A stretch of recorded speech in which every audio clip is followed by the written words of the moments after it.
Smash.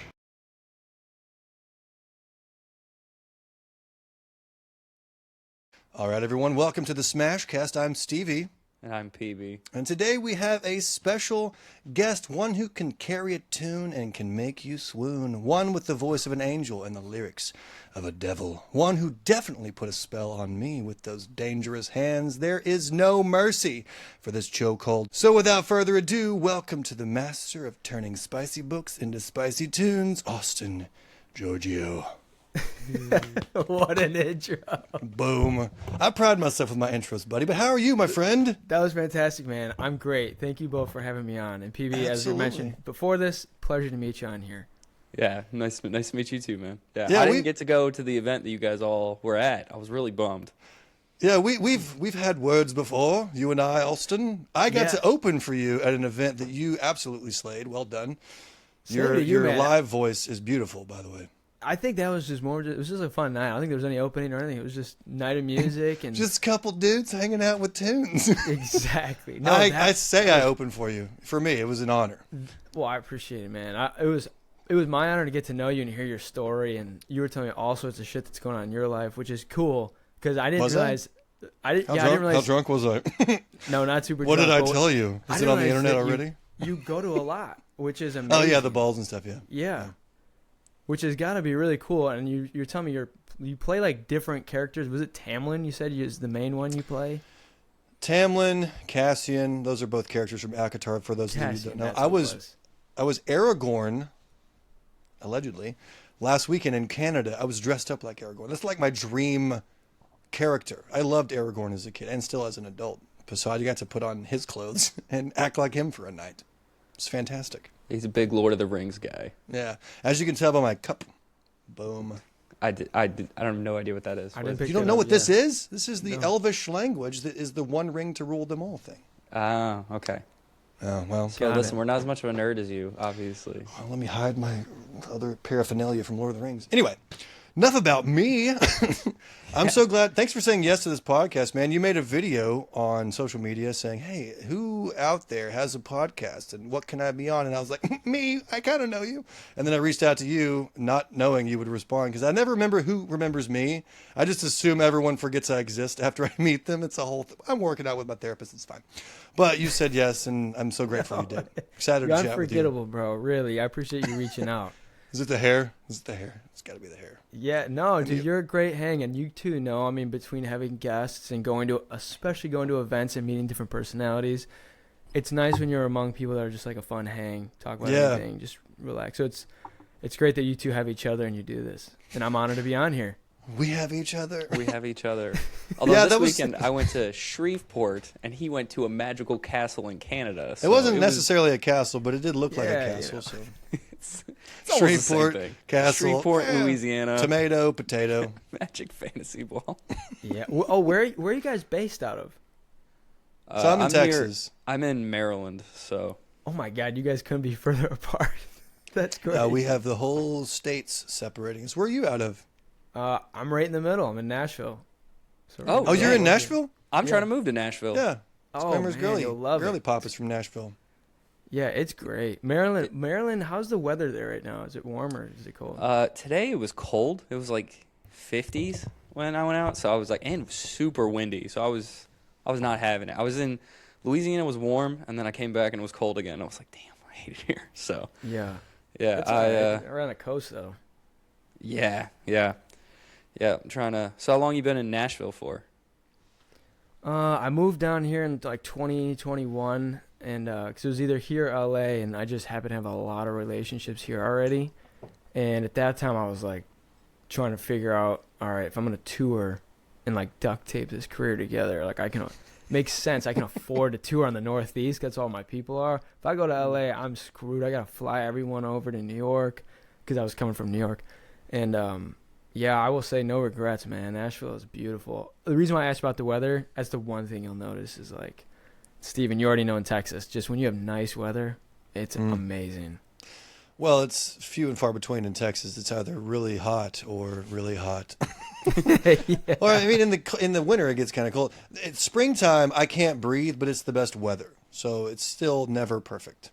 I guess in August, well, November, when it starts to cool down and there's no allergies in the air, that's okay. But it's a very small window of time. Yeah, yours might be elongated too, because I think in Nashville, like, we don't really have a winter. Our winter is like just January, and really, it's like a really cold fall day probably in Maryland. At least that's how it was in New York. I mean, well, I was in Nashville when you guys got. Well, I was in. So my girlfriend lives about an hour north, or maybe like 40 minutes north of Nashville, so northwest. So I was there when you guys got like a foot and a half of snow, and we couldn't leave for like Clarksville, like that area. Yeah, like 10 minutes from Clarksville. Okay, So- yeah, it happened. That's what I'm saying. Like in January is the real winter, and the past few years I've been here, there's usually a couple days of snow, and then it goes away. This year I think it stuck around for like a week or a week and a half, which was not usual. I have to make an observation. I feel like we've all become old because we're just talking about the weather. We're talking about the weather. Yeah, all right. This is how, I mean, Swammer's only 29. He's like, I feel uncomfortable. I'm right at home right now. Like, oh, let's talk about the weather all day. Let's just talk about I just Austin, wanted to how old are make you? that announcement. Yes, we're old. It's fine. We talk about the weather. It's a good day. Yeah, no, It's a good time. This is what people tuned in for. They're like, man, this is some hard-hitting journalism. I came to listen to Austin's musical journey, but they're talking about summer and spring Bro, and winter. we lost them 5 minutes ago. They're on to something new. It's just no views. Perfect. yeah. Okay, Austin, how old are you? That's actually a fair point. I'm I the don't same know. Don't as ask you. him. I'm 29. Oh, we're the same age, Steven. You're the old one. Oh, you're 29 too? Yeah. Oh, for some reason I thought you were 30 something. No, That's what you said. I'm Maybe coming that was up the on it, guitar though. player or the bass player or the Oh, probably. key player. Yeah. Oh, that's right. Because you had my keys and my guitarist. He doesn't actually play with me all the time. He was my sub. But He was great really dude. good though. Isn't he, Eric? He's so talented. That kid. I was He's impressed because it was dark in that room and I couldn't see anything, and he was just like fiddling or noodling around up and down the neck. Just I guess you're just Ray Charles in that right now. It just doesn't matter. I forget. Did he play with you, or no? You used his pedal, right? Yeah, Or I used his something pedal. like that. Yeah. His pedal board. Yeah, I played it just an acoustic guitar and like 3 songs, and then you did a whole set. There's a couple things that I noticed about you. Number one, your voice is perfect live. There's no difference between your live voice and your recorded voice, and I love that because you never know what you're going to get with live music. There could be a whole lot of post, and I'm sure there's a lot of post when you record, but it sounds absolutely perfect live. You have a fantastic voice. And then the second thing is you're also a great human. You never know what you're getting. Once again, with musicians, they could just be complete assholes that are talented, or they could be great people who are talented. You were the latter. You were a great person, and you're talented. So kudos to you, my friend. Hey, I appreciate it. Same to you. That was a fun night. PB, I It wish was. you could have been there. It really was a ball. No pun I got like a intended. ton of messages, like leading. Like I got Brandy. I think you probably met her. She did. She FaceTimed me and walked around the whole venue, and then Yeah. she like live texted me, and I'm like, yeah, this is great for me. This is basically like being there. Like she's like, this is great. I'm listening to Austin. He's fantastic. Steven did a great job, and I'm like, all right, great. I'm just at home Oh, you're at home by yourself, I think. by aren't you? myself. Yeah, I don't. Just piddling. Just pissed. Yeah. You know what's amazing though is those venues. Like That that's venue gotta was be- probably the best one I've ever been to. It's fantastic. really. Oh yeah, Yeah. I mean, it was stunning. Sorry, PB, we're shitting on you. And there was No, it's levels okay. to it. Like we were up in like the penthouse. There was a large staircase in this tiny little intimate room with a large cathedral type. I don't know, the sound quality. Man, you missed a great time, people. Let's just talk about that for the next 15 minutes. I know. Why don't you guys Yeah, just yeah. talk about How much you Yeah. missed?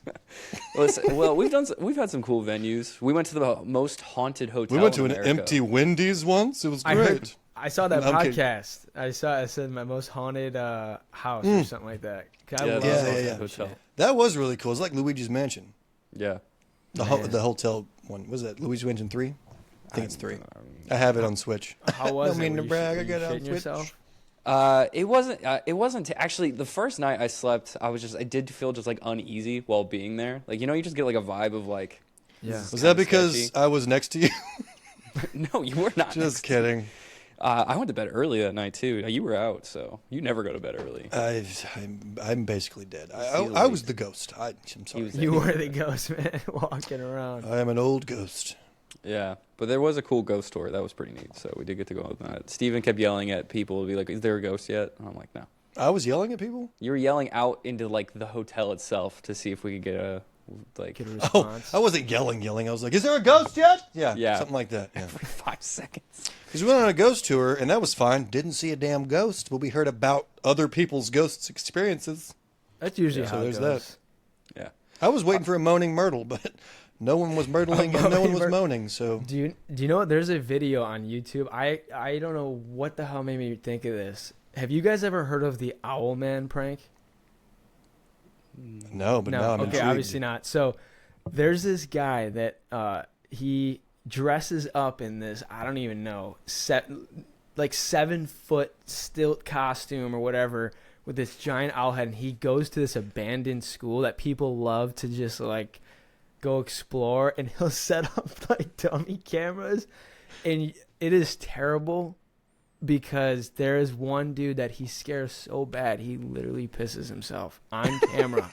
Like, because they will, like, in the owl head? Is that what you said? An owl yeah, head? like a big owl head, and like he sets up all these cameras so you can see people as they're coming in from the field and they're walking in, and then like he'll hide cameras and you see them making their way, and they're like, oh my god, it sounds like you two going to this hotel, and then they'll turn the corner and this dude's just like standing there with his owl head, and they just like shit themselves and run, and this one guy actually peed himself in the corner. One guy was it's I would have been that guy, just pissing myself and running. I immediately. So I don't no think I other would've made it. costume, just the owl head? I think it's like Because it sounds like a head wig in that sense. I think he's like blending Slenderman with an owl, if that makes sense. It's been a long time since I've seen it, but I feel like he wears like a tuxedo, but then this giant like creepy owl mascot, like homemade head thing. This is a big old bobblehead out there. Yeah. I like Could it. you He's imagine like- though not knowing that's there? Oh, No, I'm done. No. I'm never going back. Nope. I wouldn't sleep for a year. I'd be just up. I'm not There's going a out. therapist that's in that town making a ton of money. Just oh like, yeah. Behind it. It's like a Scooby-Doo episode. They are the Owl Man. yeah. That's crazy. Oh my gosh. Have you guys ever played Slenderman? Do you know that game? It's been a long. I played it when it was like really popular. Like guess that was so. like. I feel I'm like it's too gotta be, old. Like 10 years Oh. at least since it was Yeah, like a it's- popular. It is. It was a while ago. Steven, it's like, so you don't understand the premise of it? Mm-mm. Oh, you got to play. Now that's a podcast. You guys should film each other, like play it and like have yourselves streaming or whatever. Is it scary? Oh Yes. my God. You're this character that walks with this flashlight in these woods, and you have to find all the notes, and there's like maybe 10 notes. And every time you're walking and you're turning, when Slenderman, this like 8-foot tall, skinny, creepy looking thing, is near you, you'll hear like static, and you'll turn, and the camera like does a soft zoom in, and he's right there, and then you just start running the other direction. It's like a high suspense adrenaline game. It's amazing. I hate it already. I don't like scary stuff. I haven't played it in so long. That's why I But- didn't like going to the haunted hotel. Luckily, I didn't have any experiences, but I was like, oh, because I like sleep. I don't like scary things. Yeah. I don't like sleep. You two should do it around Halloween. That would time. make for a funny podcast. You know, we though. should. It Yeah, would. we should do something Just like that. freaking me out for an hour. And then I don't sleep for the next day. Great, cool. Yeah, it might be a week. Write it down, Nikki. When you listen to this podcast, Nikki, write it down. Future episode. Steven gets the shit scared out of him by his Slenderman game, Oh, yeah. Austin Giorgio. courtesy of Austin Giorgio. Yeah, you have to do it, please, and let me know when you're doing it. I want to watch it. Okay. Oh, You get. You know what? We'll all take a turn. You can come on with us, and you can, Oh, we can. I will totally do it. It's amazing. And you know what? This is the last thing about it. I bought this Oculus years ago, and I used to play like these games with like so I could stay close to my nephew back in New York. And I saw Slenderman on the App Store. I'm like, oh my god, Oh no, Oh no. light years worse. I have an yeah. Oculus. Nope. Don't do That it on sounds VR. awful. Do not do No. it on VR. I've seen yeah. like horror games where like people like run into walls because they're trying to like actually run away Oh, while yeah, wearing yeah. like the VRs and stuff. Yeah, no. I would do terrible. I would break things, probably my face included. I'd Oh, be one for of those sure. people that forgets and then just runs. So That's when you just take it off and you throw the Oculus. Don't throw yourself into a wall. Just break the Oculus. That's it. yeah. But then again, you can't immediately compute that, so it's real in the moment. You're not gonna It be like, is. ah. That's what I'm saying. I don't think you can. Yeah. I wouldn't think to take it off. I would just start running, and Yeah. then that's when you run Good into. point. It's that fight or flight. Yeah. it kicks in. Daggum evolution. It is Coming fight or in hot. flight. All right, I'm going to abruptly shift from scary things to you beautiful human, you. So I want to know, when did you get started in music? How long have you been in music?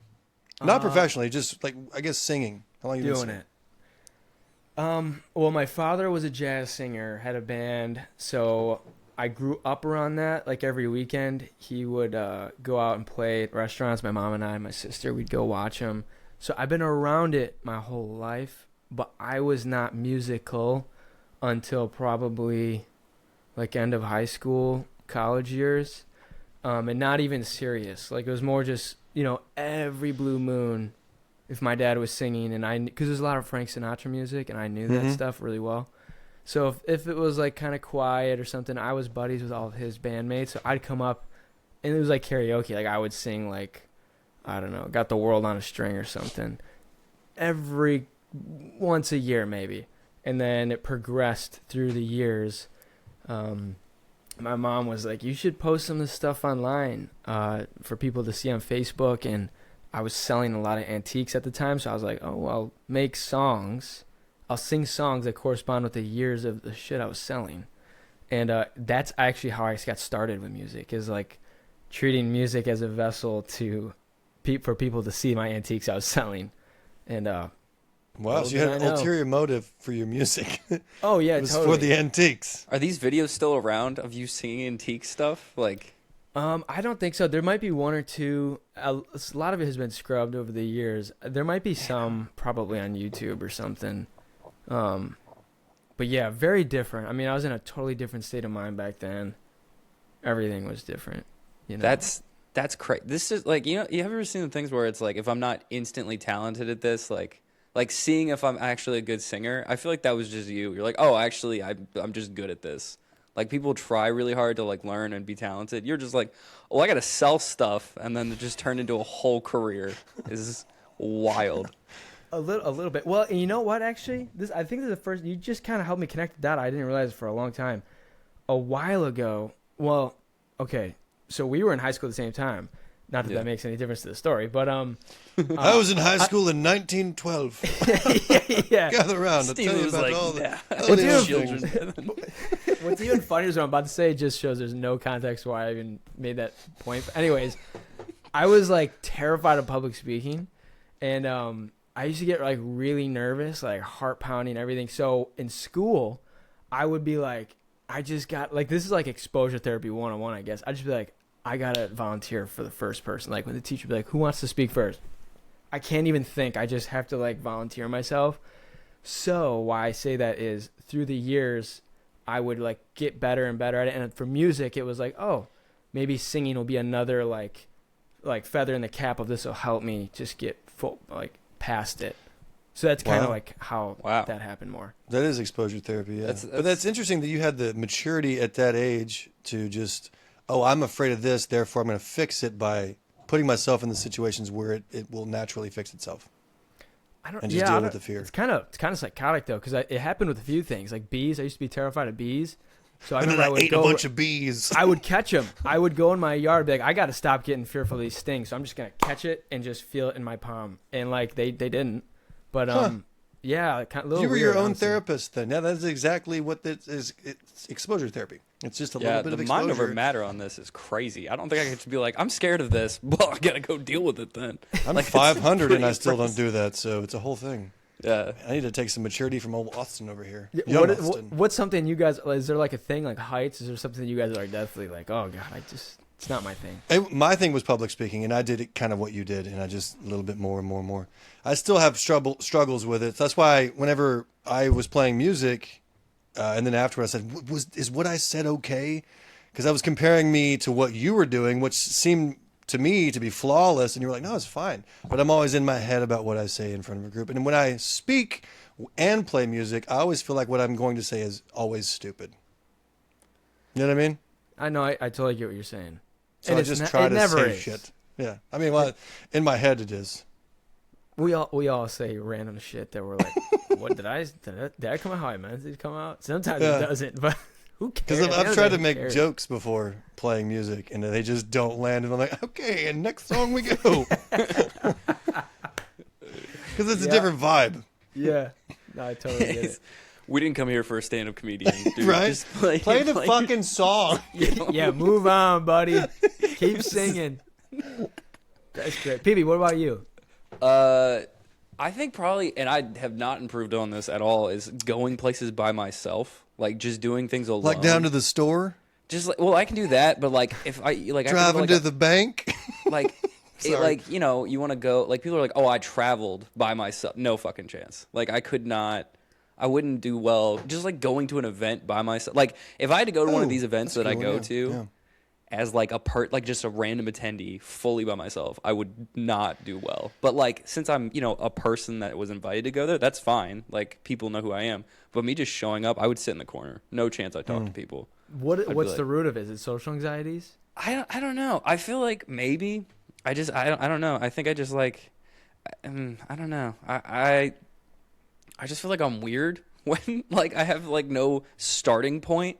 Like it's easier at book events, especially because it's like, okay, I can talk to you about books. But like just if I was like I can't imagine traveling by myself, or like people that are like, oh, I go to a hostel and I meet new people. No, I could not do that. I need some kind of starting point. What is a hostel? What's a hostel? Like a hostile environment? No, a hostel's like it's like a hotel, but it's like a dorm style hotel. They don't really have a ton of them in the U.S., but I don't come from money. I don't know what that is. No, it's the polar opposite. They're the cheapest option possible when you travel. I didn't have enough money for the cheapest. Oh my! Was it free? Because I can't afford it. I mean, I've seen some on like the internet like $5 a night, but it's not a place that you want to stay. Yeah, if you spend $5 a night, you might not even make it to the next day. I'll just leave in my car if that's the case. I've seen some interesting ones. Yeah. I know, especially women too that travel, because obviously men and women move differently through the world. So it's like some of these chicks, I'm like, man, good for you, but holy shit, like you, I don't know if I would feel comfortable sleeping next to who the hell is below me. Yeah. You know, because sometimes you're in bunk beds and shit. And me and PB shared a bunk bed. It wasn't. We did have a bunk bed at an event. We knew each other, so both get in the bottom bunk, put your bags on the top of them. Yeah, the bags go.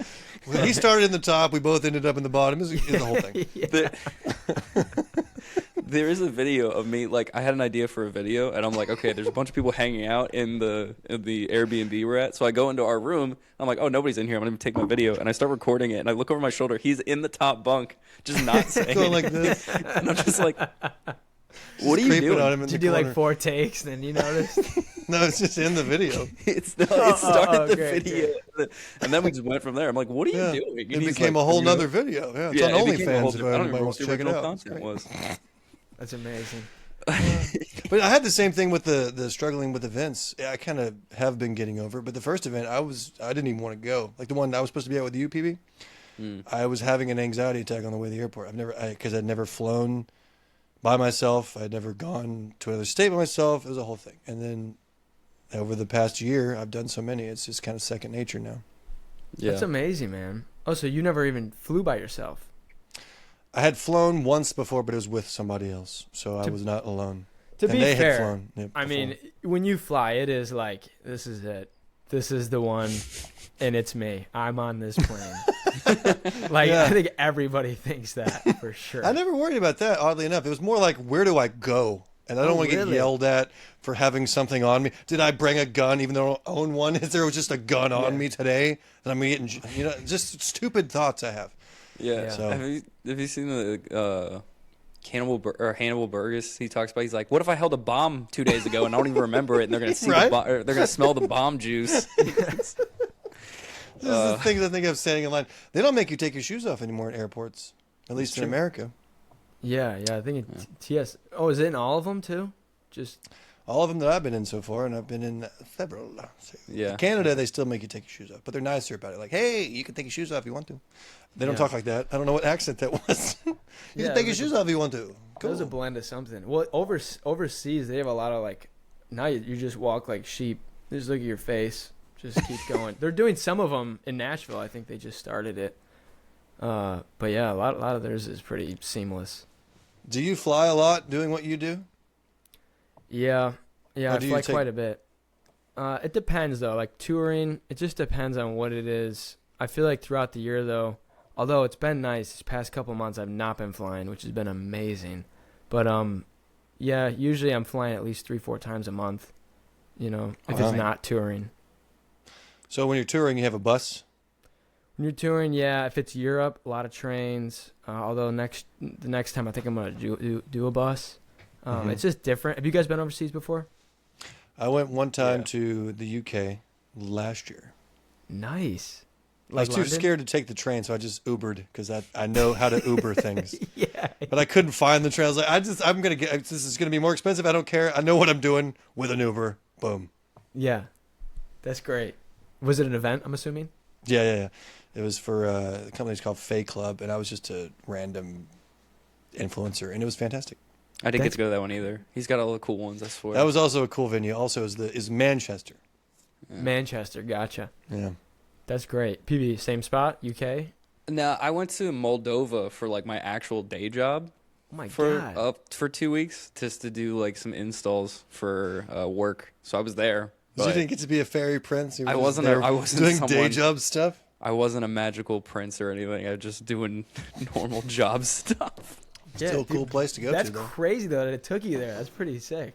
Yeah, it was cool. I mean, it was all over the country, and they have like really cool. They have really good wine there, so that was pretty sweet. And their economy is like the average salary is like $13K for like in like American dollars. So our money goes really far. Oh, so yeah, that was you were pretty a cool. king, man. Yeah, it was like 5-star restaurants for like $50 was pretty sweet. So I know, isn't that crazy? Especially hotels. I mean, your company probably sponsored it, but yeah, usually you could stay in like 5-star hotels for like nothing. yeah, I think it was $100 a day for the nicest hotel in the country. That's wild. Yeah, it Good was for crazy. you. What a gig, man. Hopefully they can send you back there. Yeah, we'll see. We'll see if we go back. How many? So have you toured like the whole world or like just? No, not the whole world. I think what's next that I haven't gone to is Australia and like Japan area. Mhm. But mostly a lot of Western, I guess you consider it Western Europe. Because I think the farthest over I've gone is Poland, which I think is technically east. But nonetheless. How does that feel to go to another country and play music for people that know you exist and know your music? It's pretty cool, man. I mean, I think what surpasses all things is how, and we all do this with different songs, like how people take songs. You Mhm. know, like you could hear that infamous song, "The Pumped Up Kicks" or whatever, Yeah. which I think is describing like a school shooting or something It like is. that. And people are just, Yeah, like Yeah. it becomes a part of your soundtrack of whatever memories you've made of that song. So Yeah. I say that because even though like a lot of folks overseas, they speak incredible English, it's just like, man, I hear these stories of like, oh my God, this song came into my life at XYZ, or this reminds me of this person. That's what's really interesting, that people overseas like have memories to these songs. I don't know why that's so strange to me, but I guess 'cause No, it's a thinking different about it, yeah. language. Because I can think about memories I have with songs that have nothing to do with the song. And it's just Yeah. something I experienced with the song. The lyrics have nothing to do with my experience. And I'll always pair the two. People Yeah. have lost their virginity to your song. How does that make you feel? Yeah, it is pretty wild. Well, what's crazy though is like like how music can affect you. Like it's like a time machine, man. Like I Yeah. could put on a song, some random ass song on a playlist, and it like immediately takes me back to like 2016, like immediately. Which feels like yesterday, but it was 11 years ago, or 10 years ago. Right. So like that's what's cool. I guess when you're saying overseas and stuff, like I just think, man, I'm honored to be a part of some of these memories, because a lot of people will say, "Do you still play this song?" It's like, how the hell do you even know that song? That's from 2019. Like, oh, that was me and my ex's favorite song, and I think about him. I'm like, wow, that's not what that song's about at all, but that's amazing. What's the craziest story you've had paired with one of your songs? Oh, If you care to share. I don't, dude, like anything and everything. I think what I really, I've had a lot of really heavy stuff happen, man, that you would not assume. Like, actually, it's funny. I was just telling this story to a buddy of mine, Gus. There's a band called Voila. I don't know if you guys ever heard of them, but they're like rock, modern rock, pop, everything. They're amazing. Anyways, I was just telling him I was at a studio, and I was like, we were talking about shared experiences, and one that like really shook me. It was like one of the first ones that like, I don't know how to explain it. You just like, it changes you. I was reading this letter, and I'm gonna like try not to get emotional, bro, because it's so sad, man. It's so sad. Like, I'm here for feelies. Go ahead, man. Yeah, go for Yeah. Well, anyways, this girl, she was just like, hey, I love your music, this and that. And you can see it's like she's young, you know, and she's just talking about how the music affected her, and she's like, I'm 14 years old, this and that, and she's like, I just wanted you to know, I was like thinking about like how I was gonna take my life, and it was crazy. I heard your song going on, and you reminded me of my cousin, and it kind of stopped me, and it made me feel like some form of comfort. And I just want to say thank you so much. And what's crazy to me is I'm reading this in the fucking post office, and it's not even the letter so much that's really hitting me the hardest. I'm thinking, man, if this girl's 14 and her parents read this shit and they sent it, dude, I just can't even imagine that. Yeah. You know? Man. So, like, there's so many different types of stories. Like, some of them are really deep. Some of them are funny, you know, just, like, kind of quick, funny stories. Like, this happened, me and my partner, and, you know, when he did this, I don't know, we went to clink glasses, and it broke, and it spilled on it. You know, there's so many funny things that I'll never be a part of, but it's fun to hear how the songs take their own life. You're somehow a part of it still with the Yeah, man. Like, art other you've songs. created. Yeah. What are some of your favorite songs that immediately put you in a good mood? Mr. Brightside. Oh, great song. And it has nothing to do with happiness at all. It's the saddest lyrics ever, and it's just a happy song. Yeah, see? It's a perfect example, actually. Yeah. Yeah, a lot of mine are country songs. So I'm trying to think of like. I still forget that you like country music. I do Because like. you don't country put off music. the. I mean, That's I do true. too. don't I put like off the- '90s country, but I do like '90s country. I was like, What's a country? A lot of country's nostalgic. It's all made for nostalgia. I Yeah, mean, yeah, Watermelon Crawl has been what I've been listening to for the last couple of days for some reason. I really like that song. I've been drinking a lot lately. I haven't been drinking a lot. It's just a good Oh. song. That's what this song is about. You know what? What was the song, Steven, you were singing? Was it 2 Dozen Roses? Two Was Dozen that- Roses. Oh, Yeah, that's the That's song a good that one. your girlfriend started singing, and then I started singing, and we're just singing at each other. There's yeah. So if you want to talk about memories connected to songs, we had an event together. I brought my girlfriend. Both of them are like they'll stay up till like 5 a.m. Both of them. I don't like staying up late. I'm done at 2. And he Both of usually them- goes to bed. He's just like Irish goodbye. Yeah, I'm, but I I'm can't awake. do that. But he can't do that when I with have my his girlfriend. Which is why. So like literally, they're singing country music. Everybody else is like zonked out in this living room, half asleep. I'm sitting in the corner. Like literally, I'm like half asleep, and I come to and I like just like hear them singing. They're like an inch apart, like singing at the top of their lungs, 2 Dozen Roses into each other's faces. Like I was like, I was just like, what is happening right now? Hey, when the karaoke gets started, you don't have to have the actual music. You can just become the music. Just Oh start my doing it. god, That's a I'm great a night song. owl. That's a problem. it's a good good song. It's a great song. Yeah. It is. What was that? Shindoa? Is that the name of that band? No, I'm gonna have to That look sounds it up. Where's my about right. phone? It's old. Isn't it like the 80s or 90s or something? Yeah, Should it's be early '90s. Yeah. If I had 2 dozen roses. Mm-hmm. Na, na, na, na, I'm gonna look it up right now. Shenandoah. Good job, Steven. Boom! You looked it up. You got quick Did. fingers, I Mr. got quick Fingers fingers. over here. You know what's But a also very, just listened to it, so that was another thing. what about oh my god, Springsteen by Eric Church. I feel like if you know that song. I do. Yes. Yeah. Good one too. I feel like that one. Like I feel like a lot of country songs, because a lot of my friends are country artists or in this world, and Because yeah, you're in lot of- Nashville now, so that makes sense. yeah, a lot of them are, and I feel like a lot of country songs are already built to sound nostalgic. Like you just hear it's like The good ones, shit yeah. brings me back. Yeah. I feel like that's a lot of Luke Combs songs where he just like they can be nostalgic songs because he's really Oh, talented. yeah. So yeah, I started to go in Nashville. Like just the music everywhere there is just crazy. I mean, the fact that the airport has like I've heard some really good singers in the Nashville airport. Oh I've been yeah, there. man. Oh, just live music? Yeah, just they play all over the place. Like there's one specific bar which I Yeah. can't remember the name of, but it's got like it's one dude I've heard like 3 times. Every time I'm like, man, this guy's really good. There's no lack of talent out there. It's just a matter of do you find the right, like, do you get lucky? So, like, I guess I could lead into the question: how did you get into Yeah. a paid version of music? Well, Because that's the hardest part, right? kind of. Well, yeah, kind of. I mean, it's you kind of make music, and I still do. Like you just make music for you, for whatever you're like feeling, I guess. And like I made all different types of songs. Hence that story earlier was total different genre I was making at the time.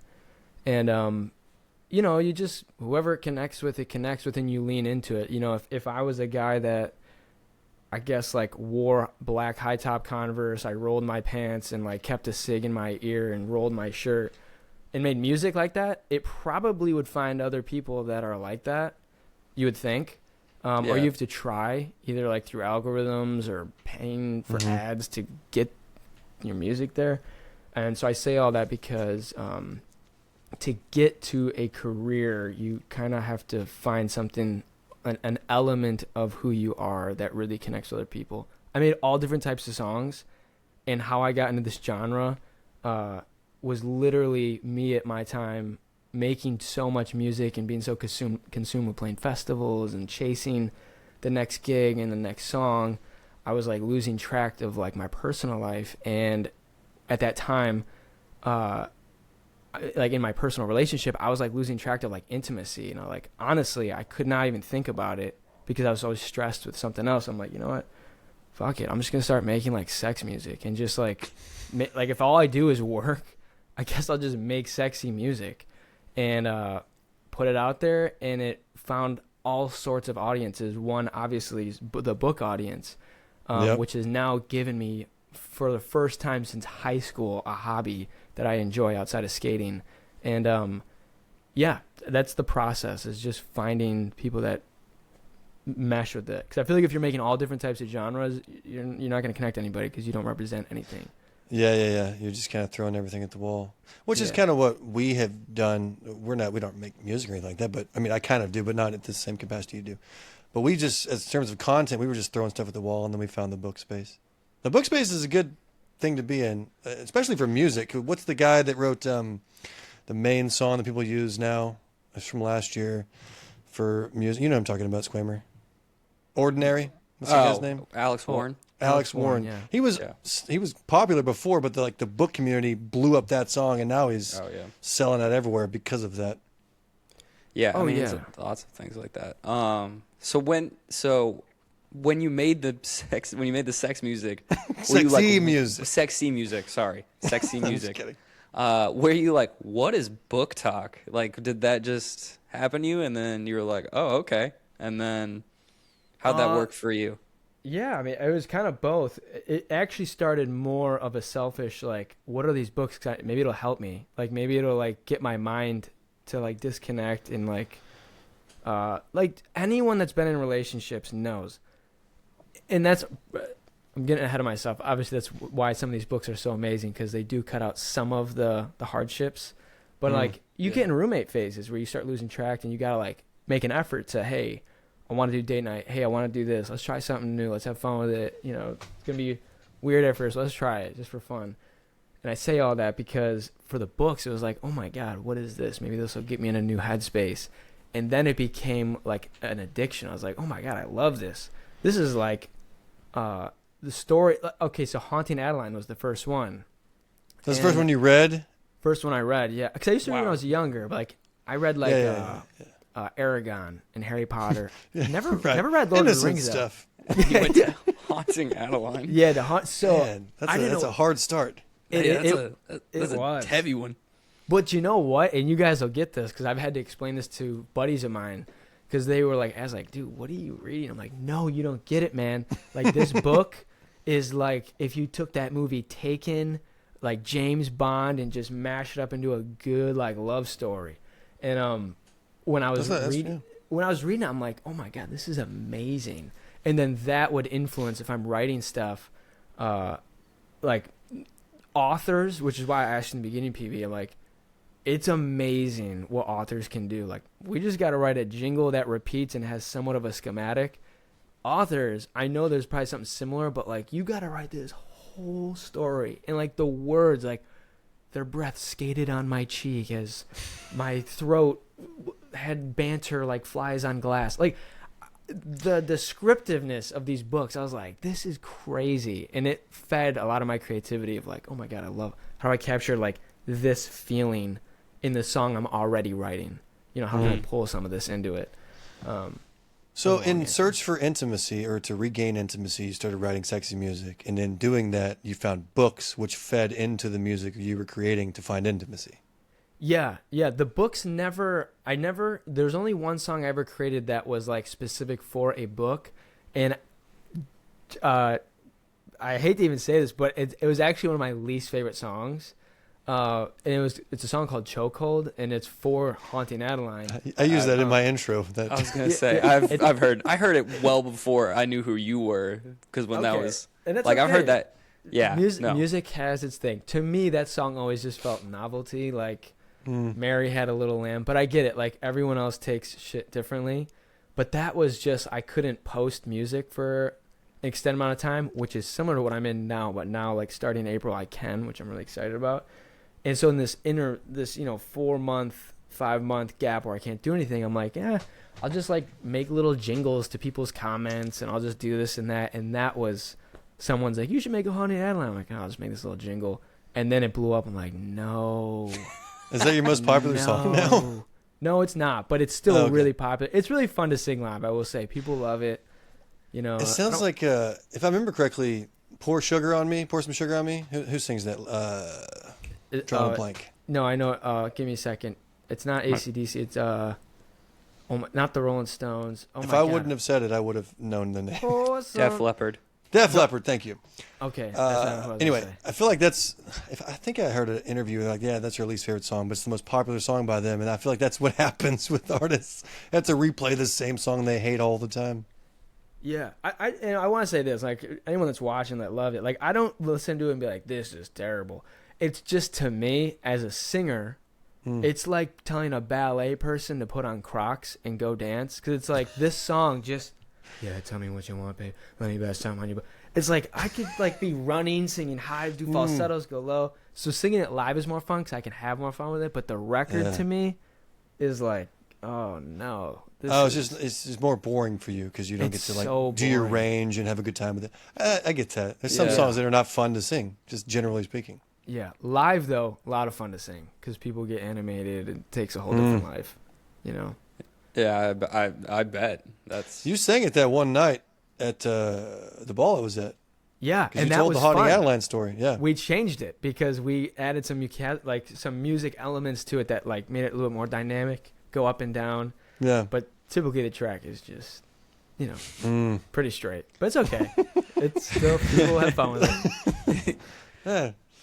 Yeah, no, I mean that. Yeah, that, I think that was I almost guarantee that. No, I guarantee that was the first song I heard by you because I read I think I read it before you. Probably you might have. I don't know exactly the time frame, or when I heard the song, it was definitely beforehand.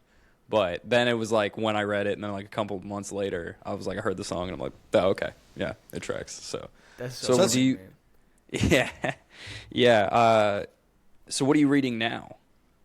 Anything? I actually just finished a book called, I always get it backwards. I think it's called Butcher and the Blackbird or Blackbird and the Blackbird. It's one of the two. Butcher and Blackbird. Butcher and the Blackbird. Great. I really like that. And I saw at the end that there's a trilogy, but it doesn't, I don't know if they're the same or if it's like the Caught Up and Lights On. Yeah. Lights Out. Lights On. They're all connected, but they're different characters. Yeah, they're interconnected. They're the three brothers. Yeah. It's about them. Oh, and I then, see. Yeah, we've had the privilege of having Bryn Weaver, the author, on this podcast. She's fantastic. Yeah, she's hilarious, and I love Butcher and Blackbird. I read it last year, and immediate 5 stars for me because it was nothing. It was like nothing I'd ever read before. Just the comedy and the murder. It reminded me. I don't know if you've ever seen Boondock Saints. Have you ever seen that? Mm-mm. It's basically a show. No one knows what I'm talking about. No one gets this reference. It's also from the 90s. He's done this. It's brothers that go and kill people that are just bad people. So they're murderers, but they're only killing the bad. Kind of like Dexter, but I was Dexter's like, it's crazy. Brought But also, he brought this up to I brought it up to Bryn, and she said, I don't was know what like, you're talking about. No idea what you're talking about. I was so sure that she based this book on what did I just say? Boondock Saints. On Boondock Saints.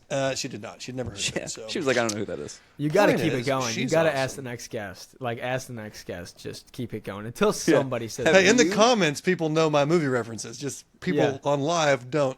No, they Never do. They never do.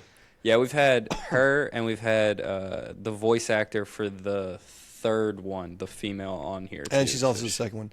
Samantha Brentman. is she the does the second audiobook for Leather and Lark, which is book 2, and Scythe and Sparrow, which is book 3. And wow. also, so then there's also a follow-up season that's like barely connected to that. That's also really good. The second one of that's coming out soon. It's called Harvest Season. Season is the first one. No, tourist season is first one. Tourist Harvest season and then harvest is the season. second one. And it's connected to those books kind of like adjacently. And they're both really good. The first one's really good. I haven't read the second one. So if you like her work, you got a lot of things you could read after. Yeah. Oh, I'm definitely gonna read it for sure. I really like that, and I wonder if you guys go through this too, because obviously the space I've noticed, and you guys probably have as well. Unless if you see differently, it seems predominantly female, like readers, and I find that sometimes it's not happen often, but I feel like sometimes when I read, I view it as the guy as more of a friend. So like the readers, maybe they're looking as like a love interest. Well, they probably are. They're reading this as like a love interest.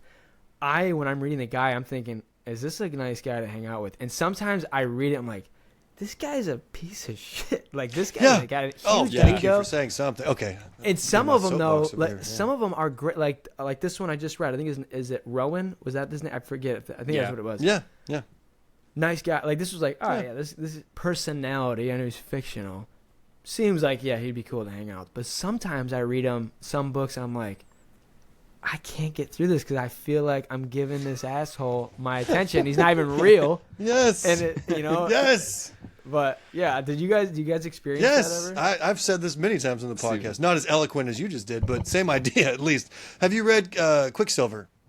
No, I've been told to read this. Okay, it's great. But the guy, I complained about the guy for the first half of the book because he's just an asshole. And then you figure out, he's got a backstory, blah, blah. Fine, but he was still an asshole for the first half. And that's with a lot of books. He always starts out as an asshole, and then it's like, he was abused. Okay, but be cool still. Can we do that?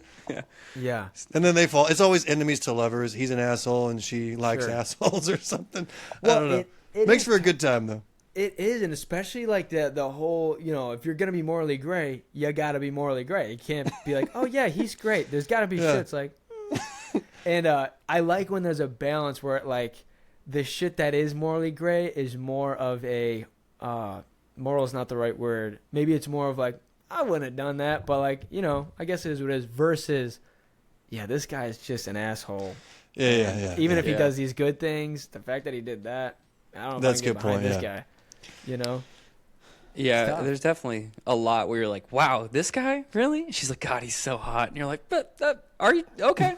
Well, like Haunting Adeline, the whole thing was he's spying on her, but then she notices his jawline specifically, and that just all of a sudden covers all the bad stuff. Right? This video I saw, they're like, I forgot how they said it, but they're like, take your favorite movie, your favorite book, make the guy not attractive. Is it still good?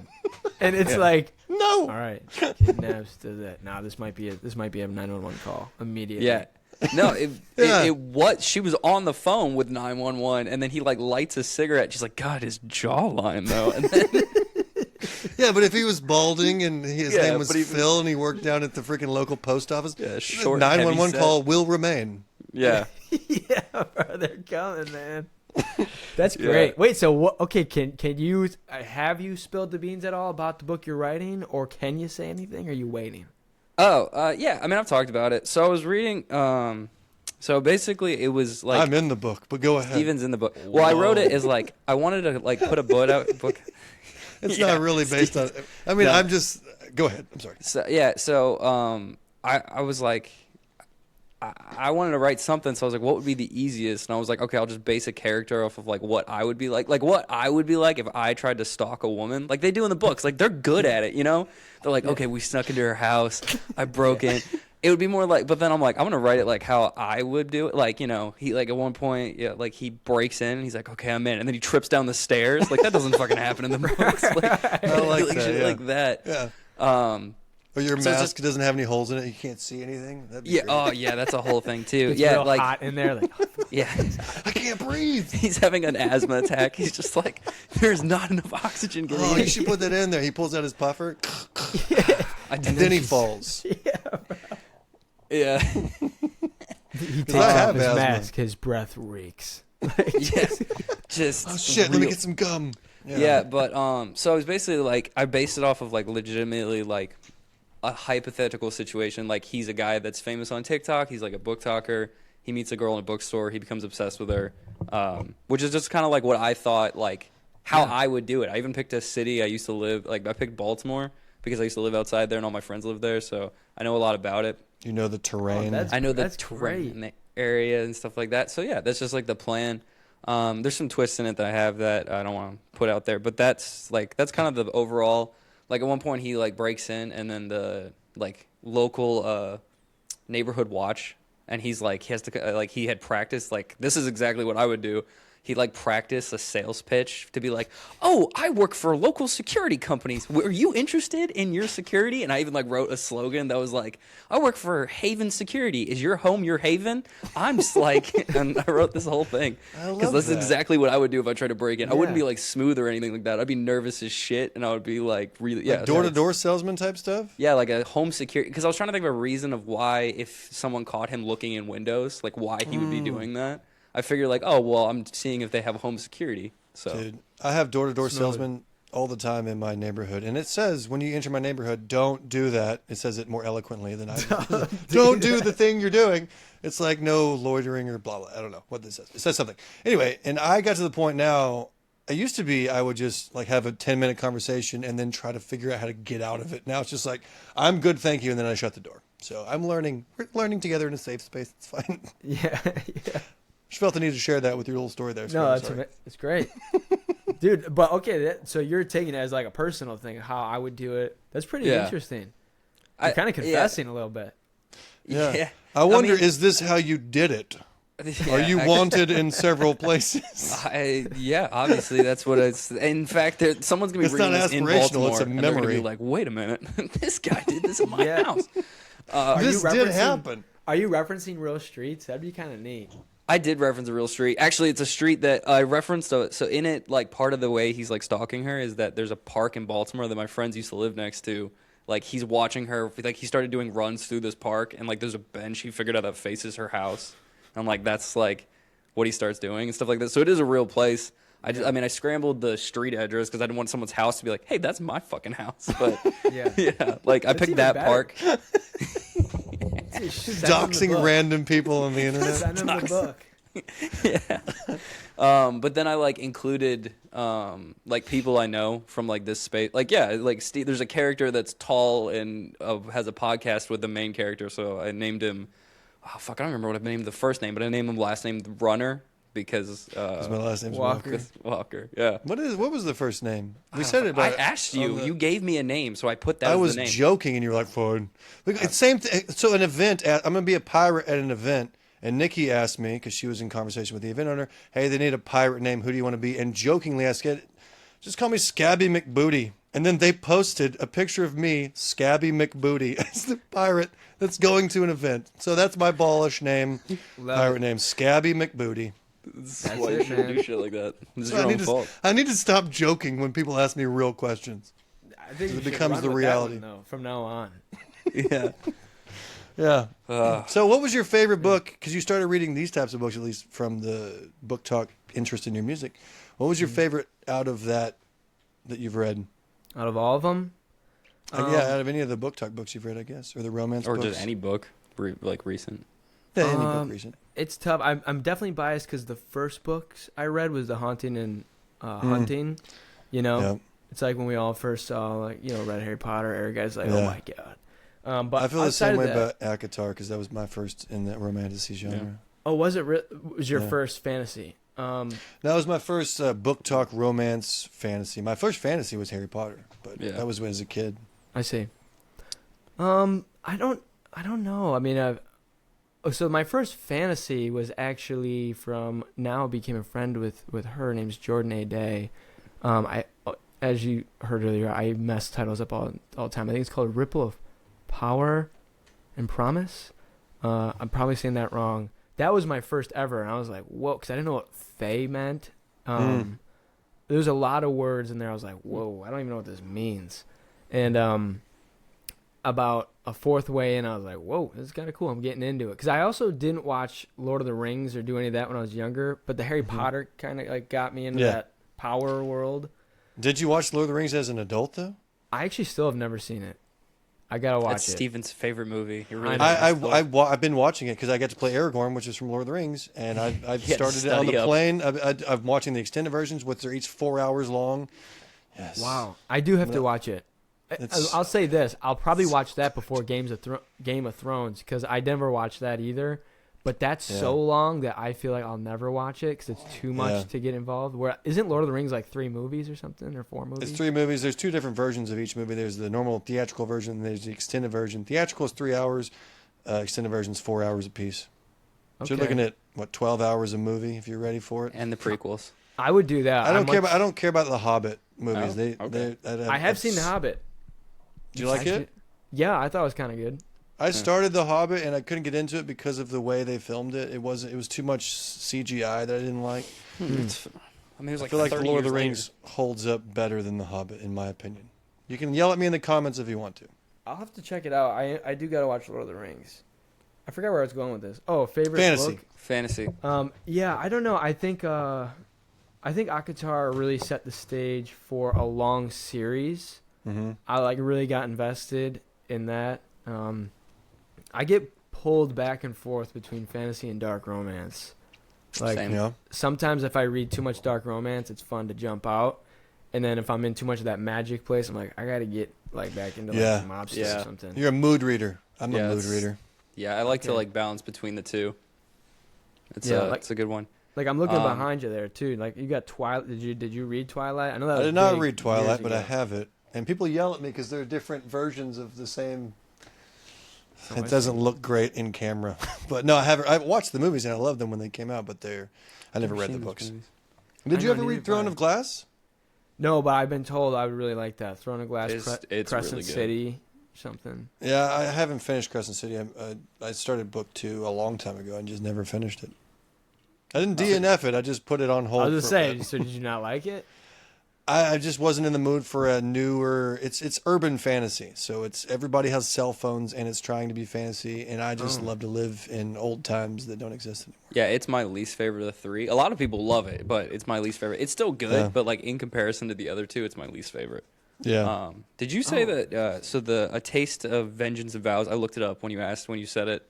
By Jordan A. Day. Is that? No, it's called the Ripple of Power and Promise. It's actually on my bookshelf over there, but it's too far. I'm not going to get it. No, you're good. And then you said you became friends with her. Were you just like, hey, I sing and this is a cool book?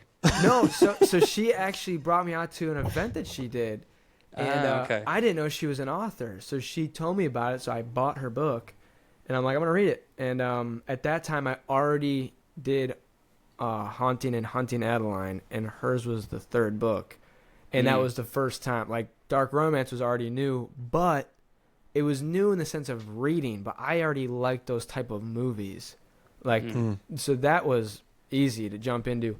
The fantasy was different for me. I had to, I didn't understand even how to pronounce Fae. I didn't know what any of that was. And it looks different on paper. Yeah, it does. Yeah, you got to listen to the audiobook, apparently. Yeah, because the names, too, are usually dark romance type stuff's like Paul... Kane, but fantasy would be like Raoulin or something. They're always out Taj more Mahal fantastical. Yeah, exactly. So it was definitely a learning curve at first, but I really liked it. She's a great author. Yeah, I'll have to check her out too. I haven't heard of her, but Haunting Adeline. I started. Well, I got a Sibby tattoo unintentionally, which is like a thing. Oh, that's dope. Yeah, I was just like, I got a tattoo, and oh, cool, you got a Sibby tattoo. And I hadn't read it yet. I was like, who? So then I read the books, and I was like, oh, yeah, I kind of have a Sibby tattoo. So that's sick. And you have a tattoo of me on your other arm, apparently. Yeah. According to your fans, I'm an old man. Oh, look at that, man. Holy shit. Yeah. Dude, that's same amazing. bone structure, but he has more age on me. What is it? Yeah, let me see what you got going on. Oh, I got, so I have Poseidon on one side, and there we go. Poseidon on one side. And then I have Ocean, and then I have Hercules on the other, and then I have the Day of the Dead tattoo that looks like this, and then I have the one that everybody told me looks like Sibby on this one. So that does look like Sibby. Yeah. What inspired that? If you didn't know, no, my tattoo artist just made it, and I was like, that looks sick. I want that on my arm. So then that's most of my tattoos. A lot of them, I want to get the Lord series on my back, the skull from it on my back, and then I have from Fourth Wing. I read Fourth Wing, and I got a dragon on my chest. That's mostly. I still have to finish it, but. So I'm moving because I can't see it because my phone's right in front of you. No, you're good. But yeah, so. Do you have any tats, Austin? I got my first tats last year. I got 2 small ones. Really? Really? Yeah. You seem like I a still tattoo have- guy. I'm kind of Still surprised. tat free on my end, but that's cool. Tat Did you get something that was like sentimental? Yeah, kind of. Well, the reason why I never got tattoos is I feel like my tastes and everything changes. So I was like, if you ask me what happy is at 10, it's cupcake. If you have me at 10 or at 20, it's cars. Ask me at 30, like it's gonna change. But then I was like, in 80 years I'm gone anyways. So I was thinking I got this one for the tour. It's just like a rose. That's cool. Nothing crazy. Because like black rose is like a symbolism of the tour and just a lot of this shit I'm making. And then I just got my wife's initials right there. I don't know if you can see it, but Yeah. just some small stuff, man. I'm sure I'll get more down the road, but Those are both sentimental, though. Like you're Yeah, doing they're what much you better love. than so my let's- just let's- cuz tattoos. no, not better or worse or anything. I mean, the shit that you have on there is straight art. I mean, I don't know Yeah, how people do that. Oh, I fucking can't. When I was getting the Hercules one, he's like, "What do you think we should do for the neck?" I'm like, "That, whatever you're thinking. You don't want to ask me. I'm not gonna do a good job." Yeah, whatever you're thinking, man.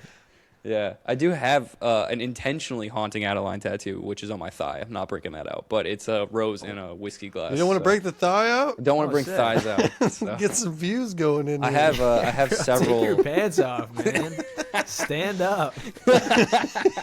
Actually, ironically, that specific tattoo, I was at an event. So a lot of these events, they have flash tattoos, and Oh, wow. I was didn't like, know that. yeah. So, and usually I'll bring shorts to put them on because I have like a thigh, like I have 5 different book tattoos, but I didn't bring them. But the event ended, so everybody left. So I was like, okay, I'm good. I'm gonna go over there. And tattoo artists don't give a shit. I'm like, hey, I have to take my pants off. She was like, dude, just fucking sit in the chair. So, so I sit down and I It's take not my, being weird. Just yeah, show I me take your my thigh. pants off and she's doing the tattoo, and that's when the entirety of the volunteer staff decided to come get their tattoos, and I was like, just sitting there without my It's pants probably on. related to them seeing you take your pants off. It's probably that's why they came over. 'cause Well, no, they were didn't intrigued. notice for like a considerable, like they're sitting there all talking, and all of a sudden one of them goes, "Are your pants at your ankles?" Fuck. Are you getting a tattoo or are you just feeling the moment? No, I'm getting a tattoo. It's fine. Oh yeah, it was a rough one. Yeah, I don't That's have any great, tattoos because I'm kind of similar to you, Austin, in that I don't know. I feel like I'm going to regret anything I put on my body a week later or a year later. And it's just, why did I get this alien peeing on a window? You know what I'm talking about? You get some fucking weird because you're No, that was back in the day. Remember the alien peeing? No. no. I forget. I'm very old. There was like a Maybe. whole. Somebody in the comments, let me know. You know what? There was like an alien logo. My brother had it on his truck back in 1914, probably. peeing on a window. He's just no. It's a window decal. I messed it up when I described it. Oh. He's just peeing onto something. Sometimes it was like a logo they didn't. Oh, like, like yes. Ford. Yep. I know what you're talking Oh, about. okay. Yeah, now I know what you're talking about. Yeah, you did It not was explain it well. That's what it was. There was a kid peeing on stuff, and then my Yes. brother had the alien, and he had 2 streams because he was an alien with 2 That dicks. makes sense. I was Very like, dark how do you- romance. How do you tattoo a window? I guess you'd be pretty good at There's it. a decal, but people also had those Makes tattoos sense. because that was a Yeah, big now I thing. know what you're talking about. And I kind of combined that with another thing. There was just an alien face tattoo that people did that were credited later. Point is, that's why I don't have a Steve's tattoo. just making stuff up. Well, what That's would fine. you get if you had to get one right now? What would you do? Probably something for my kids. Yeah, Yeah, that's good. that'd be pretty cool. That's the only thing I wouldn't regret. Yeah, that I makes think. sense. But Maybe a week maybe Lord of the later. Rings too. It's got either kids or Lord of the Rings because I love both. Probably equally. Equally, I'm yeah. kidding. I love my Brother, kids more. If you got drunk, you would come out looking like just a mosaic of like Lord of the Rings. Like you If would I just got have- drunk, I'm drunk all the time, buddy. Who's the guy named Still haven't- Dobby or Dubby or Dobby? Is that Harry Potter? That's Harry Potter. That's I'm Harry talking about Gollum. Who's the? I thought there's one in Lord of the Rings that has the weird ears too. That's just Harry Potter.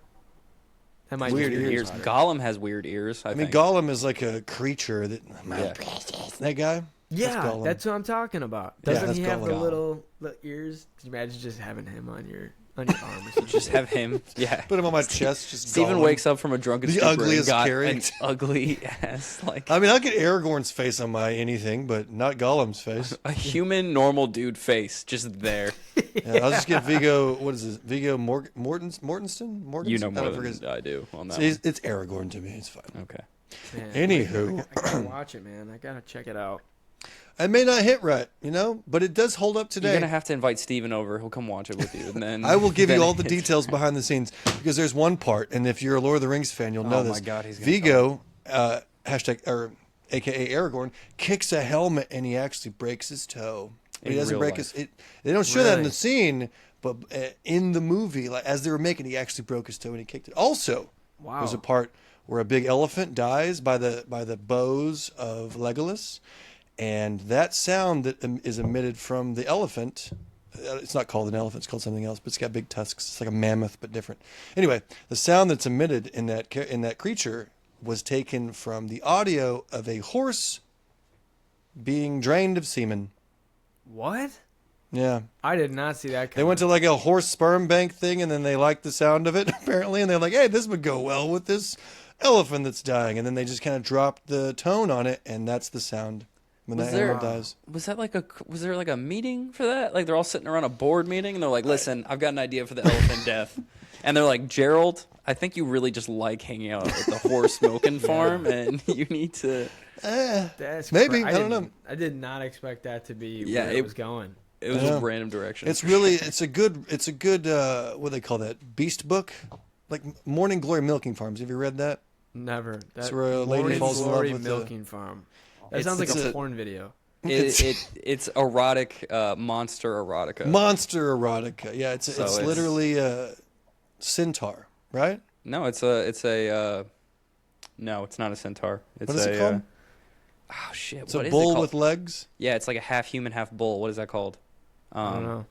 Damn, Minotaur. That's what it is. Minotaur. Yeah, so that she fucks a Minotaur. As far as I know, I haven't read the book. Apparently, but it's a very cute I will book. say there was a giant. So that author was at a convention I went. Her sign was like a 9-foot Minotaur, like kind of like ripped and like kind of hot looking. And I was like, all right, yeah, it just has to be. Yeah, I get it. You know what's funny you say that is when we last spring, we at our New York show, it was early in the tour. We were gone for like a month and a half. We were gifted a creature dildo, and it was this giant, and it was so heavy, and it became the ongoing joke for the whole trip because, so we would suction to the wall, so we'd slam it on the wall. And like as we'd be driving, you just see this thing like bouncing in like back of videos and like everything. And so my tour manager, my buddy, and my other buddy, they're big drinkers, and so they would like pass out on the couch. And as they're sleeping, we'd always just tuck it under his hand, like just right here. And so, and then one night, it was dead silent. We're sleeping. Who the hell knows where? It was quiet on the bus. And you just hear it fall from the wall. You hear, poof, and everyone just starts dying laughing because we know it's this creature cock that just fell off the wall. Dude, it was huge. These are the kinds of things I hope would happen on tours like that. I was going to say, this seems like a tour story. I like this it. This is great. Oh, yeah. Oh, so funny. And then same gift bag was cock rings. So we would put those on our fingers when we go on stage every now and then. It was pretty funny. But, yeah, you made me think of that with this whole creature thing. Yeah. Does this girl know the impact she had on your month trip? Oh, yeah. And she's actually become a close friend because she's come to so many shows now. Oh, nice. It became a whole thing. It was pretty funny. I like it. Yeah. She's like, and little did she know the cock would bring them friendship. Yeah. It was the cock that brought them together. Yeah, man. It's amazing what it'll do. Yeah. But, yeah, so creature erotica. I've never... Yeah. These are monster erotica. Monster erotica. Apparently, it's a whole genre, and people dig it. Yeah, there's even one about Shrek. It's called "Get in My Swamp." No way. Yeah, he's so serious. We read one. This is not monster, but there's another version or another genre book. Perhaps you've heard of it. Sentient object romance books. Have you heard of this? No. So we read a book. It's about a door that is sentient, and the lady has sex with the door, and it becomes a person. No way. Yeah, and there's other ones like balloon animals. There's a couch one. This is all by the same author, actually. We interviewed her on the podcast. Yeah, we had her on. She was. Yeah, there's a Kool-Aid Man one. It's not called the Kool-Aid Man. Yeah, but it's essentially the same type of character. He's a class dude wearing Hawaiian shorts. What's that one called? Oh shit, I don't remember. I just know it's a forced proximity stepbro, stepsis. Force proximity. They get trapped in a sauna. Like they're in a sauna. They're step This bowl of punch. One of the yeah. So he's a Kool-Aid man, and she's a normal human. And they get trapped in this, like they're in a sauna, and then a tree falls and traps them in there. And then obviously, what you have to do with your step-sibling Kool-Aid man, you have to sleep with each other. You gotta get it on, man. Slob You on got the it. knob. Basic requirements of the Kool-Aid man trappedness. Wow, dude, that reminds me. There was a show a long time ago where it was like, I can't remember the name of it, but it was in the same element of like My Strange Addiction. And this guy made love with his car. He was like in a relationship with his car. You know what I'm talking about? I've seen the TLC episode. And then the worst thing is that car gets totaled and he gets in a relationship with another car. No way. I didn't watch it that far. Yeah, there's a second follow-up. He cries about it too. Like the car gets totaled and he's like, poor guy. Whatever his name, the car he named, he's like, yeah, I miss Gerald sometimes, but you know. Wow, dude, imagine when he's out in public, because you got to actually get in the psyche. He really thinks this. So imagine every time he's at the like gas station, flicks open the fucking cap, pops it open, like looks around, fucking shoves that nozzle in, like, God. You know he just has to have crazy public like stimulation, man. There's other people at the gas station just. Yeah, dude. I've seen dudes try to thirst trap with that, like actual videos where they're shoving the nozzle they're into shoving the gas tank. They like hold it at like crotch level. Yeah, it's usually stitched by somebody who's making fun of it, but that's still a previous video that exists by somebody trying to be. You know sexy. what? I bet one of Austin's songs was used as the background song. For probably, it. Dude. Every now and then I'll go on and just see like what videos. Predominantly, a lot of them are cool. Some of them are interesting. Some of them are real interesting.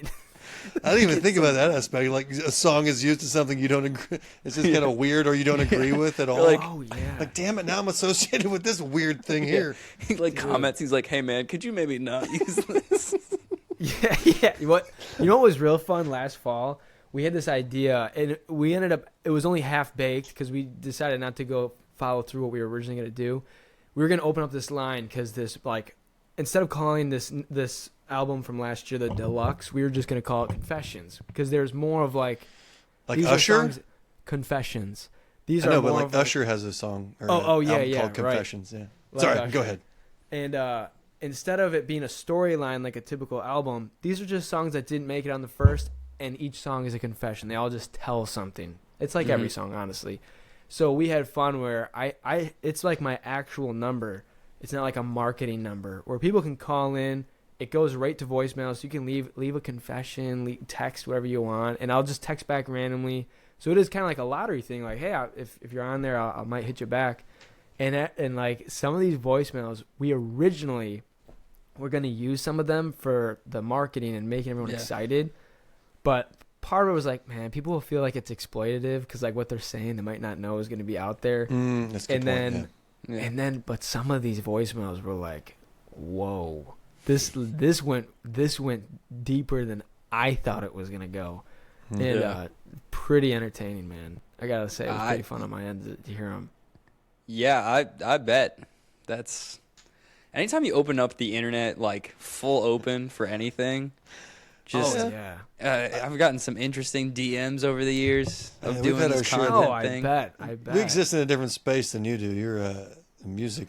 I think yours is more dangerous though. I mean, you're there in person and they're coming up to you. I mean, you get somebody a little tipsy, dude. They might get a little want to pinch your ass a little bit. There's some handsy people out there. Yeah, I've had some things. Actually, the worst thing was in Nashville. No way. Yeah. Was it me? It was actually.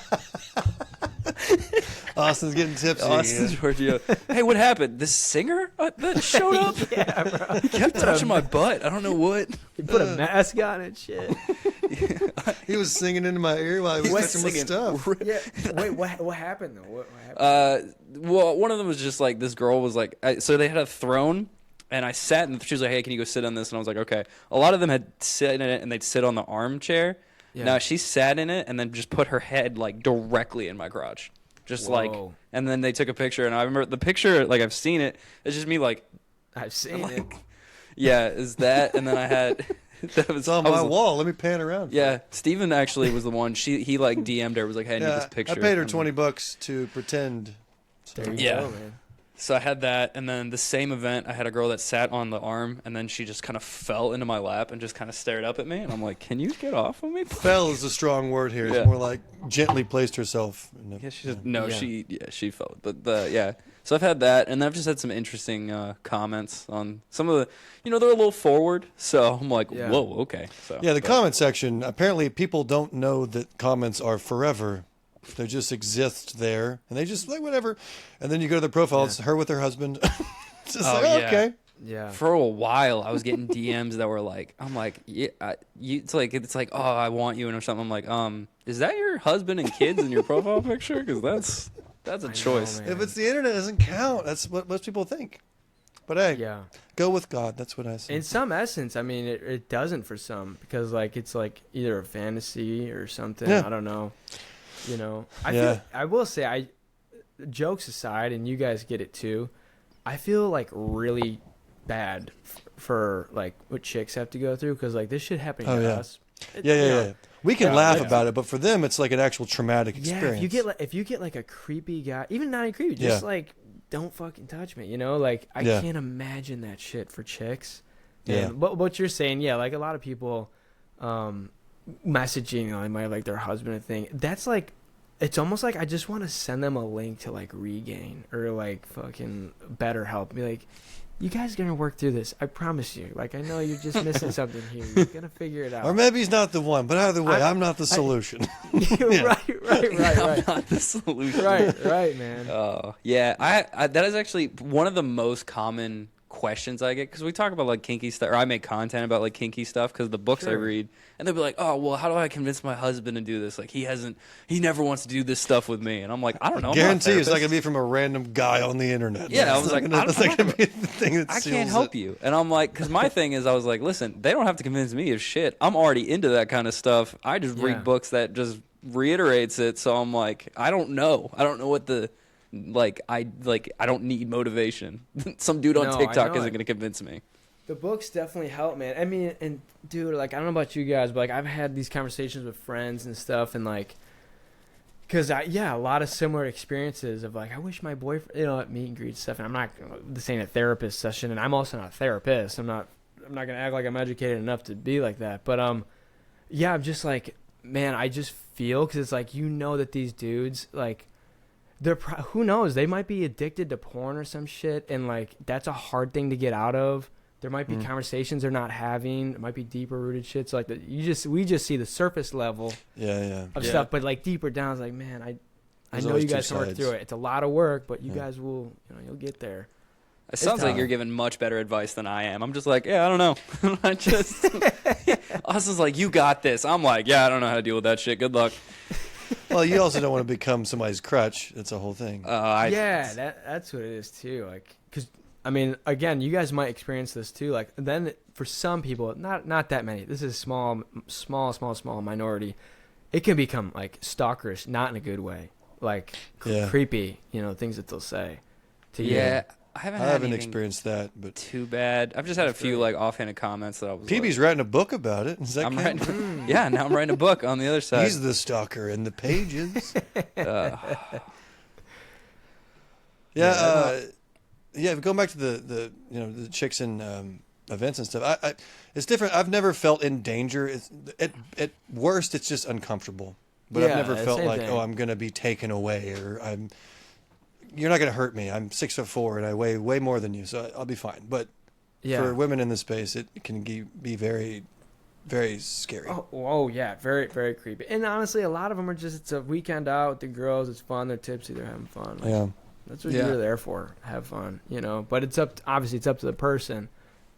Hey, don't touch me, or hey, don't do this. Whatever they're comfortable with. But I guess all that to be said, you guys are like on the grounds of those type of events, walking and like interacting. Yeah, we're a little more accessible, Right, that's what I'm saying. Like there could be a lot more, I'm sure, craziness that goes on.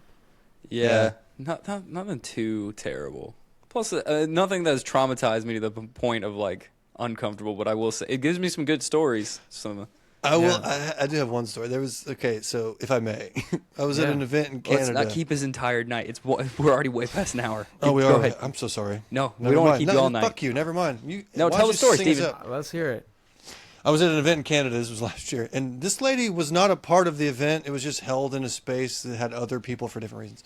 And she walks up and she sees me. She has no idea. I'm dressed in wings. I'm playing Cassian from Akatar. I'm in all black and have these huge wings. And she's I'm already horned up a little bit, honestly. Were you the lady? Were you in cosplay? Lady Might have cosplay? been. Can't tell. Well, then I take it all back. That was a good time. It's Keep lovely going, seeing though. you there. Anyway, no, she comes up to me like, I want a picture with you. And I was like, oh, have you read the books? No. Oh, and then she comes up, gets real close. We take the picture. I was like, that was cool. And then I put my arm down, and she keeps her arm on me. And then she looks at me, and she just kind of goes, okay. I don't know how to get out of this moment. So I'm just, what? And then eventually she goes away. I don't remember how she went away, but she eventually went away. And that was, I felt so uncomfortable because I'm She's not right going to behind push. you right now, man. She's a Don't little look bit older, behind so I didn't want to just like kill her by pushing her off of me and making her stumble. you. Right. But I was what she needed in that moment, so I'm glad she had that memory. That was it, man. You're part of it. I'm That's part of it, It's part of the deal. You know? right? No, that's funny. Yeah. People, I feel like a lot of mature women will say some wild stuff, which I think is kind of funny. I remember. Yeah, they're too, done. They're done pretending. They're just, Yeah. I'm gonna say what I want. Yeah, they don't really care. This woman one time, this was when I first started singing before anything. This was my hometown. I just gig at like little Italian joints.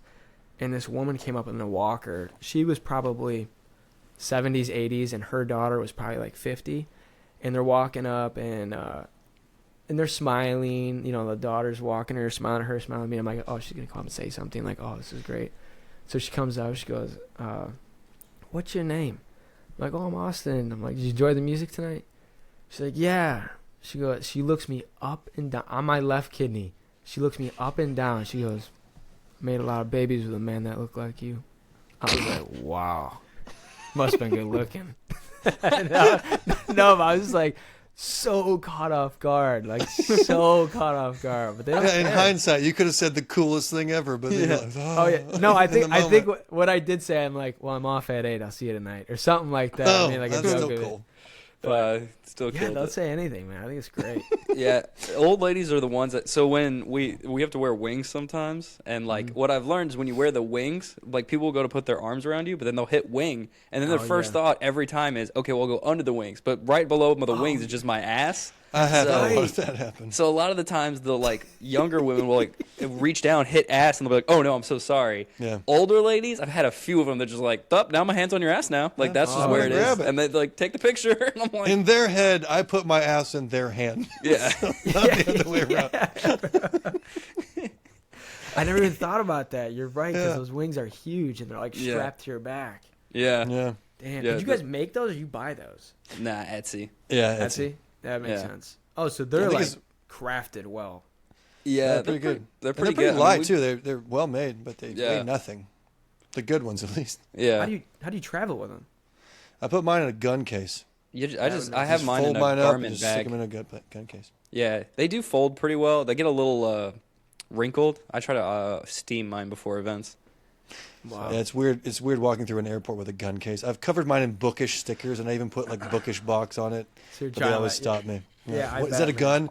I realize why you would think that, but no, it's a pair of wings. It's a Yeah. pair of What? wings. That sounds Now I have made up. more questions. I'm sorry. Let me open it for you. That should be part of your shtick. If you ever like on stage, you should talk about that. If you don't I already. should, yeah. I'm funnier when I'm not playing music because I feel like I could just be myself. But I'm playing music. I got to be mysterious and I can play tunes. I should just That's be great, like you man. and be fun. Wings in a gun case. That's fantastic. I should add that. I've got to the point where I don't play music at events anymore because it was just messing me up mentally. Oh, really? Like whenever I You played before crushed you, it, though. I do what? You crushed it. Why do you not like doing it? I just get in my head. If I'm at a place, well, I stopped enjoying playing live. I don't know why. Yeah, don't like it. No, I mean I can play music. I can make videos about it, and I love music. But just playing live, I don't know. I just also the events, not the event we did, but the previous events. Kind of, the first one was an experience. They're not always well equipped for live Yeah, yeah. music. So they usually have DJs that don't have the setup for live music. I see. Yeah, that'll make a difference. Because then you're like last minute. Nothing on the event owners or anything. It's just he hear, oh, you can play music? We have a DJ. That goes together. And then you get there, oh, we don't have a mic stand, or we don't even have a mic, or I don't have a reverb, or what, just fill in the blank. It's all the things you'd want. Yeah, that makes sense. Yeah, you'd have to bring like an effects pedal or something and try to rig it through their PA system. That's why whenever like the event we did, I was like, will they have everything there? Yeah, they'll have everything. And then they had your stuff, so I'm glad you let me use it. Yeah, oh, of course. You have to for events like that, especially. Well, I knew the host too, which is a sweetheart. But a lot of times, like, they're not doing music. Like, so we have to send them all the stuff to get, and if they don't want to, we can rent it out and just send it back to them. Yeah. You know, because it's more. You're right, DJ. Like, there's an assumption that's like, oh, this is like a DJ set. Well, yeah, and nothing on the person that thought it was the same, and nothing on the DJ because they're not set up for that. It's just, I know now if it's a DJ, I'm gonna bring as much as I can that belongs to me so I can make this work. Yeah. You know, those events, I think what's really cool is I put myself, when I'm at those events, which is not often, but when I am there, I always put myself in, like, what's the word? The visitor. Attendee? The attendee shoes. Like, think about how fun that is. Like, you probably wake up, like, even you two, you're states away. Okay, I get to see my best friend at this thing. We're going to dress up, get our makeup on, dance, get drunk, books, like, genius. Like, who the hell wouldn't want to be going to those? I mean, I have a good time as a person who's like supposed to be there with a role. I can't imagine what it's like to just go carefree and just live your life. Yeah, you've got no obligation. I'm just here for the experience. It's got to be the greatest thing ever. Yeah, and that's what I try to do whenever I see people. I want everybody to have that experience. That's why I talk with everybody and do the best I can for them to have a good moment. Yeah, it's always the important thing is to be like an addition, not because sometimes every once in a while, none that I've gone to, but they like make the cosplayers too involved, and it's like a whole thing. It's all about like them. no, don't make it about them. It's just the attendees. So that's always my advice. I want everybody to feel special, so I will talk to anybody, and as long as they want to. Yeah, I'm just there to hang most of the time. Because a lot of these balls, it's a lot of money to go to these things, and I'm not going to sleep tonight if I thought you had a bad experience at my expense. So, because of me, rather. Yeah, if you're a part of that problem or something. No, I'm sure. Well, obviously you're fantastic there. You know what's funny? You're talking about the wings. I'm assuming the wings you guys have are huge. If you're putting them in a gun case. They're not too big. They fold up enough to where I can put them in I don't know how long a gun case is. What, 5 feet? But meaning they're like tall wings. Yeah. Okay, So they go probably from like right where your ass is till like maybe like 6 inches above your head. So okay, those are big wings, and the reason why I'm saying this is, years ago when I played this event, and I did not read Akatar, they were telling me about it, and they're like, "Oh yeah, the guys have. Would you mind wearing wings when you perform or something?" I forgot even how this happened, or maybe I just did it because I wanted to like provide for this thing, like be part of it. I went on Amazon and just like got wings. These wings were like the size of like paper plates. Yeah, I did not, and I also did. I also the did butterfly from A Bug's Life. Yeah, like you pull the strings and they flap. Like I didn't realize that like the whole wingspan thing was like a part of culture. So the whole night people are making these little jokes. So what was it? Something like nice wingspan. I'd be like, you like it? And I pull it down. So pretty funny, man. That's even better. That's just a good joke now. I like it. Yeah, it's great. I still have them, man. I'm not getting rid of them. Hang on to them. We need to make a video about that. When I move out to Nashville, we can hang out. I'll wear mine. You can wear yours. I'll keep mine, man. We should go to the bar with them on. That's how we should do it. Why not? It's a good time. We'll go hang out. Do you get recognized in Nashville often? Yeah, I get it's like it's sporadic. I feel like it's random stuff sometimes. Like I feel like I noticed subtle what's the word? Like noticing, if that makes sense. Like you're like that person's staring at me, but they're not saying anything. Hard stare. Yeah, like it's not even paranoia because I don't really give a shit. But like I'll have people come up. But it's more funny when you have someone like they do a double take and like if I'm like here with somebody and you see them over there just staring, and there's no one else here, and they'll just like find ways to come over. It's almost like you're better off just coming over. Let's just get this. The awkward stare. I was at a bar once, and my friend goes, "Hey man, those girls definitely know you from the internet." And I was like, "How can you tell?" And I look over, and they're going, and they're like looking at their phone, and then they're looking back up at me, and I'm like, "Oh well, yeah, okay." That's definitely go over to put your wings on. Yeah, it's gotta be interesting for you, Austin, because people probably know who you are and just don't know what you look like because they've heard your music and they just haven't seen you. I've had that more on social media because the thing that like doesn't make sense to the outside world, but your social media definitely has an influence on your songs, meaning it helps push your songs out. But Spotify and Apple, they have their own algorithm that just is exclusive to artists. So like if you have like months of like no videos, it doesn't really make a difference. Like your shit's still going to get pushed out in your world. I just have to do influencer type things to also get eyes on it to help it. So sometimes I say that because I'll have people like comment on my TikTok and be like, "Holy shit, I've been listening to your music for years. I didn't even know you look like this. You look like a baby." And like, it's just funny. Like they have no idea. Because they've concocted what you look like in their mind. Sure, and they don't know. And like you ask people too, like how often are you following your favorite artist? Probably now. Maybe there's a couple you follow, but like not your whole playlist. You know? That's true. I mean, I like Bullet for My Valentine. If I saw the lead singer tomorrow, I wouldn't know them. Yeah. Yeah. Country, you'll see a lot of people in Nashville for sure once you move here. That's the plan. I got. Country artists always have their face on their album. It's just them staring at the camera. It's a little different. Like sometimes metal bands just have like a cool image. You don't see them. It is. It's all the different branding and the reasons why things work. Country music people, listeners, they want it simple. What does this guy look like? Right there. Can I get behind this dude? Do I know what he looks like? Yeah, that's the whole thing. Well, we are way past what we said we were going to do. I don't want to keep you here too much. But hey, thanks for being here. If people want to find you and they don't know how to find you, how can people find you? You can find all my music's on Spotify and Apple. But if they want to find my socials, it's my name backwards, so it's Giorgio Austin. That's pretty much it. But it'll all be in the description of whatever you're viewing this. Thank you guys for having me on. This was a ball. I can't wait. Hopefully we can get you down here to Nashville. And Steven, we gotta fly you up, man. We'll go hang out. Steven and I will wear the wings. You wear your wings. It'll be. Let's go, baby. Wing it up. Let's go. All three of us. I'm not kidding. I will absolutely wear the wings. I know you are. It's gonna be great. We'll do karaoke. We should karaoke with the wings. No, I'm not doing karaoke with you two. Absolutely not. You're gonna do it for the talk. We're gonna make a video about it. I won't sing at all. I'll just be hanging. Oh my god! You're gonna sing there's too. a famous singer and a dude that can sing, and then my tone deaf ass. Yeah, that's a great idea. Hey, it's better when they can't sing for karaoke. No. Yeah, that's fine. I'll go first then. That'll be the rule. You two cannot go before me.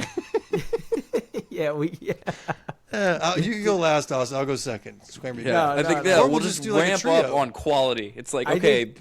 I think we don't sing, and it's just you, baby. You just sing all night. The whole time. Austin tries to come up and take the microphone. I'm like, sit down. I got this. When we jump off, PB's going to go in the bathroom and be like, can I actually sing? Hallelujah.